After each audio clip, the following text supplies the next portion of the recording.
Soal Bu, Ya. Silakan, saya berikan kesempatan Bu. Ibu harus meyakinkan publik terkait dengan apa yang Ibu yakini. Ya, kalau dalam kronologis peristiwa, saya ngomong pakai bahasa orang yang bisa mudah semua paham aja. Dari kronologis peristiwanya itu ngeri banget. Jadi kronologisnya seperti ini.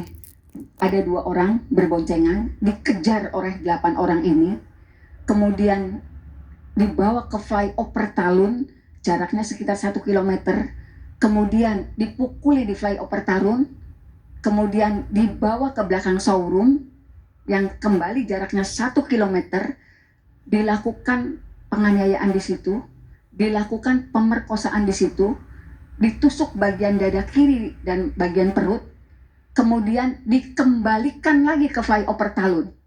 Logikanya dengan rentetan peristiwa itu berapa jam, Mas? 11 orang loh. Kalau dalam BAP pertama 11 orang loh pelakunya. Berapa jam? Sekarang keterangan dari Liga Akbar yang merupakan teman dekat Eki itu pada pukul 21.15 dia masih bersama Eki. 21.15. Pukul 22 kepolisian dari Polsek Talun menerima informasi ada anak kecelakaan, ada korban kecelakaan. 45 menit dalam jarak waktu kalau peristiwanya itu betul ada. Kalau peristiwa rangkaian peristiwanya seperti itu, sesadis itu. 45 menit, 30 menit sampai 45 menit dengan pelaku 11 orang. Apa yang mau sampaikan di situ? Ya apa mungkin. Kemudian dari fakta persidangan, apa yang saya sampaikan ini semua fakta persidangan. Sebentar. Apakah mungkin? Kenapa tidak mungkin? Tidak mungkin bagi orang yang tidak paham kondisi, lokasi, dan perjalanan yang harus ditempuh. Jelaskan kepada publik. Ya. Kalau rangkaian seperti itu, ketika setelah dari showroom dibonceng kembali ke flyover, darah berceceran, Mas, di mana-mana. Nurunin Anda, darah berceceran. Tapi kesaksian dari anggota yang melakukan oleh TKP itu terkonfirmasi di sidang.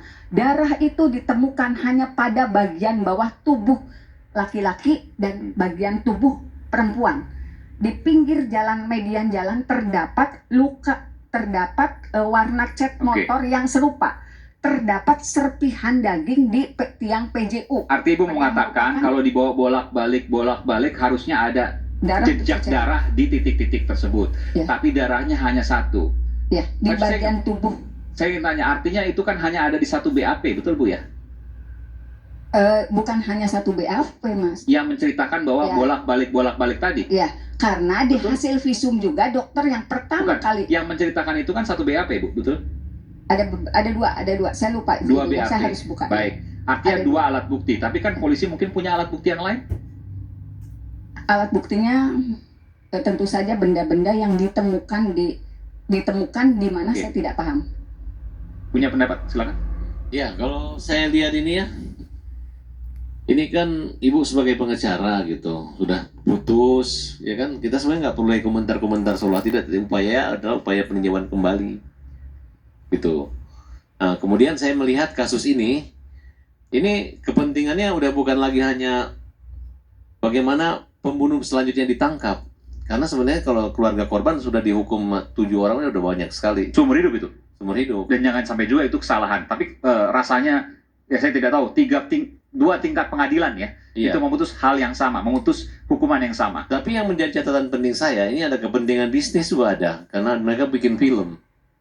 Nah, namanya buat film cerita non-fiksi ini kan seenak-enaknya aja mereka buat. Kemudian cara mereka menembak ini sudah modus, Mas. Pertama, mereka menceritakan bahwa yang terlibat itu adalah orang yang menjadi jenderal. Ada anak jenderal, anak bupati gitu. Nah, kemudian cara mereka menggiring, periksa. Harusnya yang diperiksa itu ibu tadi. Apakah Peggy selama ini nggak disembunyikan, itu benar. Yang diperiksa itu yang ibu tadi yang jelas-jelas sudah DPO. Nggak, tadi yang sampaikan oleh Ibu Titin, saya mau tanya. Tadi ada bolak-balik, tapi jejak darahnya kan harusnya ada kalau bolak-balik. Tapi kemudian hanya 1 di titik flyover tadi. Ya, makanya saya katakan tadi, kalau ibu malam ini hanya membawa BAP, ya saya nggak bisa tahu. Tapi kan saya pengen tahu apa hasil putusan pengadilan. Nah, bagaimana kesaksian di pengadilan itu kan sebelum ada vonis itu kan hakim yakinnya apa pertimbangannya? Apakah gara-gara bolak-balik 7 kali habis darah atau hanya satu, kita belum jelas di situ. Tapi yang jelas hakim dengan 2 alat bukti dan keyakinannya itu mereka akan pertanggungjawabkan. Tidak mungkin mereka Baik. hanya mempertaruhkan hanya untuk menghukum orang yang tidak salah atau membebaskan orang yang bersalah. Saya ingin bertanya kepada Ibu, bagaimana Ibu menilai bahwa di tingkat pengadilan, pengadilan negeri, pengadilan tinggi, sampai ke Mahkamah Agung, klien Ibu sama sekali tidak mendapatkan pengurangan hukuman, semuanya sama 8 tahun. Dan juga demikian yang 7 di luar klien Ibu, itu kemudian hukumannya seumur hidup di 2 tingkat pengadilan, di pengadilan negeri dan pengadilan tinggi. Bagaimana Ibu menjawab itu? Tahun 2016-2017 itu sedang ramai-ramainya geng motor.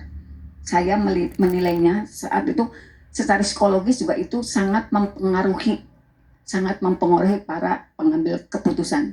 Karena memang 2016-2017 saya ingat betul itu sedang kenceng-kencengnya masalah geng motor, Mas. Jadi karena yang diinikan itu geng motor, masalah geng motornya. Dan Jadi maksud Ibu, keputusan hakim pada waktu itu terpengaruh oleh isu yang Ya. saat itu tengah kuat, yakni geng motor. Dan kemudian hakim-hakim di tingkat pengadilan, baik hakim pengadilan negeri maupun hakim pengadilan tinggi, hingga hakim Mahkamah Agung, hakim agung, itu kemudian tidak melihat hal lain selain kemudian terpengaruh oleh psikologis geng motor tadi. karena memang gini, Nggak bisa Bu, gitu. Karena tadi cara pembunuhannya aja udah jelas, dibunuh, diperkosa, rame-rame gitu. Jadi menurut saya nggak ada terpengaruh geng motor gitu. gini Mas Farhan, kalau misalnya kita berdebat sementara Mas nggak, saya sih pengennya gini deh, daripada berdebat yuk bareng kita lihat, kita bongkar semua berkas yang saya punya, kita bongkar semua, saya juga terbuka kok. Terus apapun gitu, apapun yang saya sampaikan, apapun yang saya rasakan, orang kan nggak paham, Mas, orang nggak paham. Kami waktu itu para pengacara, apa sih yang terjadi di ruang sidang, nggak ada yang paham, Mas, karena itu sedang tertutup. Dari awal sidang tertutup, pembunuhan berencana sidang tertutup, namanya pemerkosaan itu tidak pernah dibuktikan. Mas Aiman, berita acara bukan alat bukti. Itu hanyalah catatan, Berita acara bukan alat bukti. bukan alat bukti. Kalaupun dia masuk alat bukti, barangkali bukti surat, tapi itu bukan alat bukti dalam kasus. Alat bukti adalah keterangan saksi di depan sidang pengadilan. Keterangan ahli di depan sidang pengadilan. Kalau tidak di depan sidang pengadilan, itu menjadi surat. Keterangan ahli, surat, visum, orangnya sudah disumpahkan. Nah itu yang keterangan. Jadi apa yang ditulis di BAP sangat mungkin berubah Dan di salah, pengadilan. Bisa jadi. Karena begitu di pengadilan kan ditanya tuh satu persatu. Iya, iya. Di polisi pun satu persatu. Apalagi sudah banyak asumsi bahwa dia bonyok dan sebagainya. Di sidang pengadilan dia akan mengungkapkan apa adanya. Jadi majelis hakim itu tidak satu orang. Dan tadi kalau sampaikan bahwa terpengaruh dengan kondisi saat itu yang tengah ada geng motor, isunya besar dan lain sebagainya. Saya pikir majelis hakim juga manusia biasa yang punya perspektif spiritual. Akankah isu-isu seperti itu mempengaruhi mereka yang berelasi atas nama Tuhan loh? Dan kemudian hukumannya hukuman maksimal. Rasanya tidak mungkin itu Nah, kemudian hanya itulah yang pengaruh saya isu ingin di sampaikan luar sana. kepada rekan-rekan.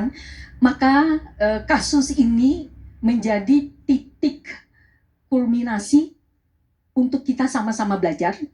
Harap dibedakan fakta hukum dengan dramatisasi film.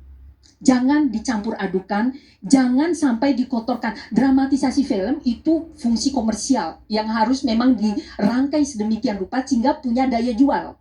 Tapi persoalan penegakan hukum itu persoalan hidup mati, bukan saja korban, pelaku, dan sebagainya, termasuk dari aparat hukumnya. Baik, makasih.